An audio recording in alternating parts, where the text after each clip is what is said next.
ఎవరైతే ముందు దేవునికి భయపడతారో వాళ్ళ జీవితాలు బాగుపడతాయి. పేతురు రాత్రంతా కష్టపడి పనిచేసినా కానీ ఫలమేం పొందుకోలేదు.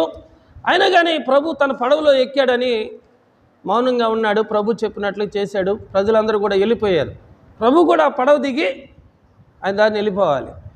కానీ అప్పటి వరకు సీమోను పేతురు దోనె దేవుని పనికి ఉపయోగపడింది కనుక ఇప్పుడు సీమోను పేతురును కూడా దేవుడు ఆశీర్వదించాలనుకున్నాడు.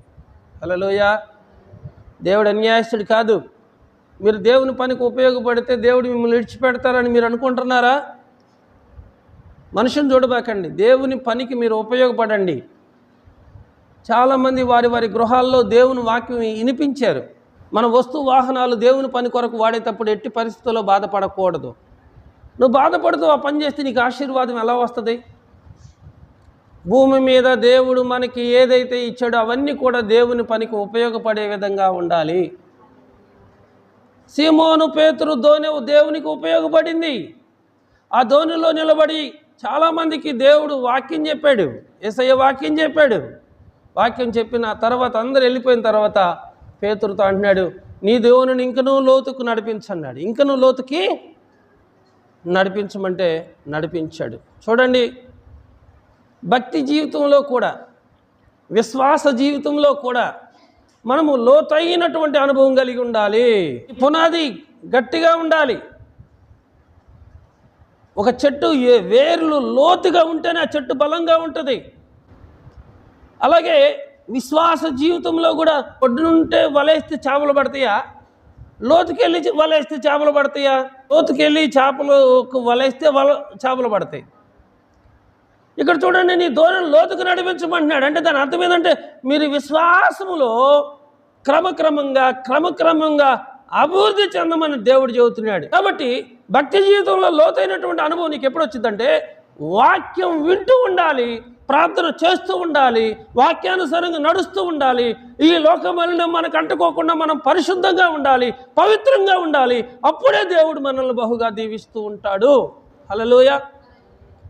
అందుకని దేవుని యందు శ్వాసం ఉంచిన వారు అపోస్తలుల బోధలోను, ప్రార్థన చేయుటలోను, రొట్టె విరుచటంలోను, సహవాసములోను విరామం లేకుండా ఉన్నారు కనుక వారు ఆత్మీయ జీవితములో బహుబలవంతులుగా ఉన్నారు. ప్రభు అన్నాడు పేతురుతో, నీ దోణిని లోతుకు నడిపించి వలవేయమని చెప్పినప్పుడు అప్పుడు తన కష్టాన్నంతా కూడా, తన గోడునంతా కూడా యేసయ్య సన్నిధిలో వెలబుచ్చుతూ ఉన్నాడు. ఏమంటున్నాడంటే, ఏలినవాడ రాత్రంతా ఈ ప్రయాసపడితే కానీ మాకేమీ దొరకలేదు, ఆయనను నీ మాట చొప్పున వలలు వేతునని చెప్పి వారు అలాగు చేసి విస్తారమైన చేపలు పట్టిరి. అందుచేత వారి వలలు పిగిలిపోతున్నాయి. యేసు ప్రభు మాట చొప్పున చేసి వలలు వేశారు, విస్తారమైన చేపలు పట్టారు. ఆ పడిన చేపలకు వారి వలలు పిగిలిపోతున్నాయట. యేసయ్య ఒకే మాట చెప్పాడు, వల వేయండి అన్నాడు. వారు ఒక్కసారి వేసారు వల. సముద్రంలో చేపలన్నీ కూడా ఒకే చోటుకు వచ్చేసినాయి. యేసయ్య మాట చొప్పున ఆ పేతురు వల వేశాడు, ఆ చేపలన్నీ కూడా వలలోకి వచ్చేసేసి. చూడండి, సముద్రంలో ఉన్న చేపలు యేసయ్య మాట విన్నాయి, పడవలో ఉన్న పేతురు కూడా యేసయ్య మాట విన్నాడు. చేపలన్నీ వచ్చి వలలో పడ్డాయి, వలలు పిగిలిపోతున్నాయట. దేవుడు నీ జీవితంలో ఒక్క మాట సెలవిస్తే చాలు, నువ్వు గొప్పగా ఆశీర్వదించబడతావు. దేవుడు ఆశీర్వదిస్తే కొద్దో గొప్ప కాదు, పిగిలిపోయే ఆశీర్వాదం. దావీదు అంటాడు, నా గిన్నె నిండి పొర్లుతున్నది. దేవుడు నన్ను అభిషేకించాడు, దేవుడు నన్ను ఆశీర్వదించాడు, నా గిన్నె నూనెతో నింపబడి ఉన్నది, అది పొంగి పొర్లుతున్నది అన్నాడు. పొంగి పొర్లే ఆశీర్వాదం కావాలి మనకి, సగం కాదు, ఎలుతుగా కాదు. యేసయ్య ఇస్తే పొంగి పొర్లాలి. పాలు కనుక పొంగుతీ చూడండి, పాలు పొంగటం చూసారు ఎప్పుడన్నా? చాలాసార్లు పొంగు పెట్టుంటారు మీరు. పొంగిపోయే ఆశీర్వాదం ఇస్తాడు యేసయ్య, కొద్దో గొప్ప కాదు. పేతురుతో దేవుడు చెప్తే, దేవుడు చెప్పిన మాట పేతురు వింటే, వలలు వేస్తే, విస్తారమైన చేపలు పడితే వలలు కూడా పిగిలిపోతున్నాయి అన్నమాట. అంత ఆశీర్వాదం పొందుకున్నాడు పేతురు. పేతురే కాదు, పేతురుతో ఉన్న వారందరూ కూడా చాలా సంతోషించారు. ఎందుకు అంటే వారు దేవుని మాట చొప్పున చేశారు కనుక వారికి హృదయాల్లో ఏముంది? సంతోషం ఉంది. అందుకని దేవుని వాక్యం తెలియజేస్తుంది, యెహోవా ఆశీర్వాదం ఐశ్వర్యం ఇచ్చిద్దంట. డబ్బు విలువ తెలియనోడు ఎంతైనా ఖర్చు పెడతాడు. డబ్బు విలువ తెలిసినోడు జాగ్రత్తగా అవసరాన్ని బట్టి వాడుతూ ఉంటాడు. చూడండి, దేవుడు వ్యర్థంగా డబ్బును ఖర్చు పెట్టిన ఒప్పుకోడు. 5 రొట్టెలు 2 చేపలు 5,000 మంది పురుషులు తిన్నారు, స్త్రీలు పిల్లలు గాక. ఇంకా ఎన్ని గంపలు మిగిలినాయి అంటే 12 గంపలు మిగిలినాయి. ఎందుకు మిగిలినాయి అంటే దేవుడు దేన్ని వ్యర్థంగా పోనీయుడు. దేవుడిచ్చిన ఆశీర్వాదం ఆగం చేసుకోకూడదు. దేవుడు నిన్ను ఆశీర్వదించాడు, అందరు తిన్నారుగా, ఇంకెందుకు మనకని అవన్నీ పడేయాలి కదా. పడేయలా, 12 గంపలు మిగిలినాయట.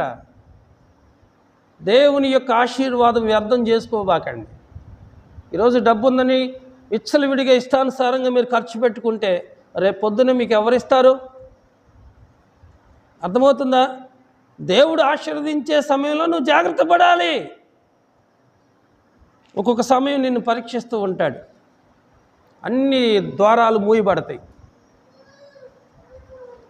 పూట కూడా జరగని పరిస్థితి, నకరకలాడుతూ ఉంటావు.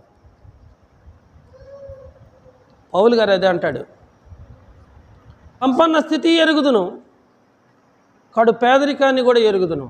ఆయన నేను ఏ స్థితిలో ఉన్నానో ఆ స్థితిలోనే నేను సంతృప్తి చెందుతున్నాను. దేవుడు నాకు ఏ పరిస్థితిని అనుమతిస్తే ఆ పరిస్థితిని బట్టి నేను సంతోషిస్తున్నాను అన్నాడు. ఎవరు? పౌలు గారు. కనుక ఎప్పుడు కూడా నీకు సమృద్ధిగా ఉన్నప్పుడు దేవుడిచ్చాడని, ఏమి లేకపోతే దేవుడు నాకు ఏం మేలు చేశాడని దయచేసి అలా మాట్లాడవద్దు. దేవుని వల్ల మనం మేలు అనుభవించే వారమే, కీడు కూడా అనుభవించడానికి తగిన వారమే. సమృద్ధిగా ఉండే రోజు ఉంటుంది, లేమి వచ్చే రోజు కూడా ఉంటుంది. ఆ లేమి ఏంటంటే నిన్ను పరీక్షిస్తాడు.